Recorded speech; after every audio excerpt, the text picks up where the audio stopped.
This is Late Night Health. This is the radio show that cares about the most important part of your life, your health. Hi, I'm Mark Alyn, along with the insane Daryl Lane, and during the next 2 hours, we're going to talk about a wide variety of topics that affect each and every one of us. We're going to be talking with a brain coach during hour 2. We're also going to be finding out more about probiotics from one of the original researchers of probiotics from years and years ago.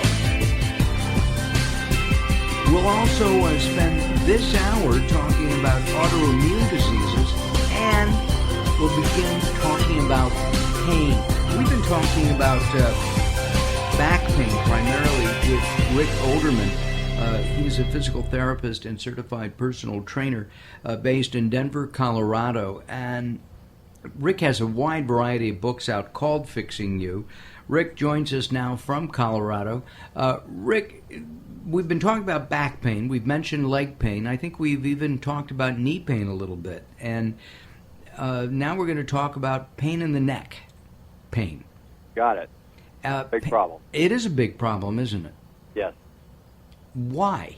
Are we not constructed properly, or do we not take care of ourselves properly? I think I think it has to do with how we're constructed. I don't think it's improper, but there are some vulnerabilities, and one of the biggest culprits that's creating most neck pain and headache has nothing to do with the neck or the head. It actually has to do with the shoulder blades. And the shoulder blades rest on our rib cage, and there are two important muscular connections from the shoulder blade into the bones of the neck, as well as the base of the skull. And so if our posture or our shoulder blades aren't resting or moving well, force is transmitted through those muscles to the neck bone and the base of the skull. I help probably 99% of all of my neck pain and headaches people by actually working with the shoulder blades, and I never even touch the neck. Wow. It occurred to me that, I'm sitting here in the studio, and we can tend to, when you're sitting at a desk, because that's what I'm sitting at, you slouch a little bit, and you curve your shoulders. Should you be keeping your shoulders maybe military straight or almost military straight?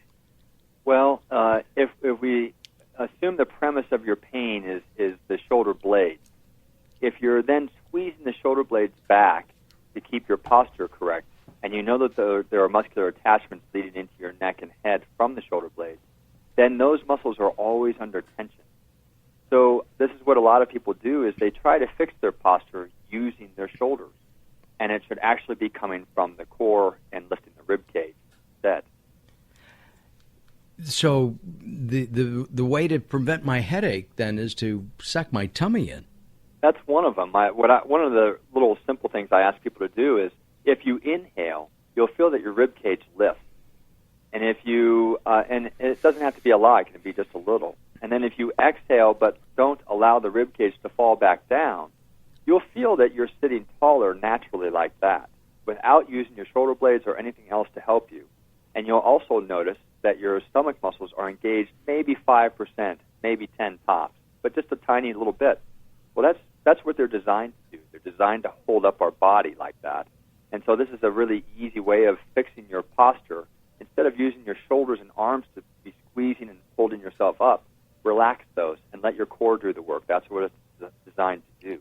When I was in high school, and probably junior high school, and maybe even in college, I don't remember college, I do remember the other two schools, where we had to do sit-ups, and we had to do so many sit-ups in a minute. Are sit-ups a great way or a good way of strengthening the core, or is that just an old-fashioned way of working out? I think it's, I think sit-ups are a great way of strengthening the core. Unfortunately, they're not used during 99% of the day. So you can strengthen and do the sit-ups all you want, and you can get nice six-pack abs and get on the covers of magazines with those. But if you're not using them to hold yourself up properly, then it's really all for naught. Daryl and I have been asked to be on one of those magazine covers, by the way. In the before pictures? You guys, that's it. It's dumpyguy.com. Yeah, that's it. Yeah, exactly. It's hard. I mean, my wife is always walking around behind me saying, Mark, suck in your stomach, stand up straight, be tall, which is hard for me, but I guess she's right. Well, you shouldn't have to suck in your stomach, though.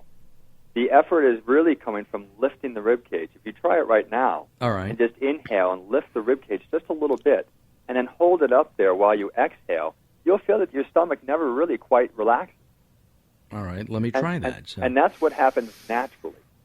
And so you shouldn't have to make an effort to contract your stomach. If you are, then that's not where the real effort should be coming from. We shouldn't have to go around thinking about contracting our muscles. But holding up the rib cage is more of a natural way of keeping a good posture, rather than squeezing the shoulder blades back or sucking in our gut. Most people don't breathe properly. I've taught broadcasting, I've taught radio, and so has Daryl. And in working with beginning announcers, you tell them a number of things. Smile while you're talking is one. And the other is to bring in as much air as you can as you begin talking. Now, you don't do it like that.